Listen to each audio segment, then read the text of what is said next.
తప్పుడు సాంప్రదాయానికి మీరు నాంది పలుకుతా ఉన్నారు. నేను చెప్తా ఉన్నా, మీ ప్రభుత్వం ఎల్లకాలం ఉండదు. ఇదే తప్పుడు సాంప్రదాయం ఒక సునామీ అవుతుంది. రేపు పొద్దున మీ నాయకులందరికీ కూడా ఇదే గతి పడుతుంది. ఇదే జైల్లోనే మీరంతా కూడా ఉంటారు. ఇది కూడా గమనించుకోండి అని చెప్తా ఉన్నా. ఒక తప్పుడు పద్ధతికి మీరు నాంది పలుకుతా ఉన్నారు. మార్పు తెచ్చుకోకపోతే మాత్రం రెడ్ బుక్లు మీరు ఒక్కరే పెట్టుకుంటారని చెప్పి మీరు అనుకుంటున్నారేమో.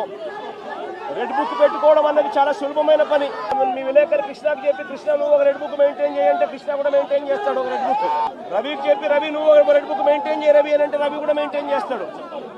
అదే కదా ఘనకార్యం కాదు, గొప్ప పని కాదు. ఆ తర్వాత రెడ్ బుక్ లో పెట్టిన పేర్లన్నీ తీసుకొని వాళ్ళని ఇరికించడము, వాళ్ళ ఇళ్లను ధ్వంసం చేయడము, వాళ్ళ ఆస్తులను ధ్వంసం చేయడము, వాళ్ళ మీద దొంగ కేసులు పెట్టడము, ఇదే ఒక పరిపాలన కింద రాజ్యాధికారం చేయడం మొదలు పెడితే మాత్రం రాజ్యాధికారం ఎలా ఉంటుంది అంటే ఇప్పుడు చంద్రబాబు నాయుడు గారి పాలన ఎలా ఉందో అలా ఉంటుంది.